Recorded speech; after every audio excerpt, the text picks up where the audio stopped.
ዳንኤል ክብረት ያኔ ጽፎ ማደር በማያሳስርበት ዘመን በጣም ይጽፍ ነበር። እኛ የመጨረሻዎቹ በሚለው መጽሐፉ የሱ ትውልድ በብዙ ጥሩ ነገሮች የመጨረሻ ትውልድ እንደሆነ ይተርካል። ዛሬ ሁሉም ተለወጠና እሱ በሚመራት ሀገር የኔ ትውልድ በብዙ ነገሮች የመጨረሻ ትውልድ ሆኖ አለ። ከበርካታ ነገሮች መካከል ለዛሬ አንዷን ላንሳ። እኛ የመጨረሻዎቹ ከቤቱ ሌሊት 10 ሰዓት ተነስቶ ሊነጋጋ ሲል መስቀል አደባባይ ደርሶ የቆረጠው ሰላም ባስ ላይ ተሳፍሮ ፀሐይ ካልጋዋ ሳትወርድ በኮተቤ በኩል ወደ መቀሌ የጀለጠ የመጨረሻ ትውልዶች ነን። ሾፌሩና አንዳንድ ሰዎች ብቻ እንጂ አብዛኞቻችን ተኝተን ያለምንም ስጋት የተጓዝን እኛ የመጨረሻዎቹ ትውልዶች ነን። ለቁርስ ተቀስቅሰን አምባሻ እየገመጥን በጋራ ሸንተረሩ እየተደመምን የተጓዝን የመጨረሻዎቹ ትውልዶች ነን።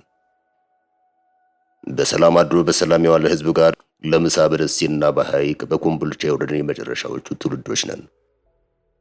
በገራሚ ጭሳጭስ በታወደው ቡናችንን ምሳችንን በደሴ በኮምቦልቻና በከሚሴ ውቃቢ ታጅበን ያጣጣምን የመጨረሻዎቹ ትውልዶች ነን። የአሁኑ ትውልድ እነዚህን ቦታዎች በጦርነት ብቻ ነው የሚያውቃቸው። እኛ የመጨረሻዎቹ የከሚሴን ቁንጅና ከዘፈን አልፈን በአይናችን እያየን በባስ የተጓዝን ትውልዶች ነን። በአማራና በትግራይ ክልሎች ድንበር ላይ ስንደርስ በጭብጨባና በፉጨት ወደ ትግራይ ክልል መግባታችንን የምናውጅ አውቶቡሳዊ ባህል ያዳበርን እኛ የመጨረሻዎቹ ትውልዶች ነን። ያን የተባለችበት ምክንያት ከእንዳ ኢየሱስ ተራራ ወደታች ስናያት የሚገለጽልን የመጨረሻዎቹ ትውልዶች ነን። የአሁኑ ትውልድ ህይወት በመቀሌ ማለት ቤተሰብ ለመጠየቅ ስንሄድ አጣዳፉ የሚመልስ ህይወት እንደሆነ በታሪክ ካልሆነ በምን ሊያውቅ ይችላል? እኛ የመጨረሻዎቹ ሰላምን ለመጨረሻ ጊዜ ይኖርን የኢትዮጵያ አየር መንገድ የቅንጦት እንጂ የግዴታ ምርጫችን ያልሆነ ትውልዶች ነን። 800 ኪሎ ሜትር በሰላም በጨዋታ በጉብኝት ሀገርን በማድነቅ በጥሩ እንቅልፍ ታጅበን በባስ የተጓዝን የመጨረሻዎቹ ትውልዶች ነን።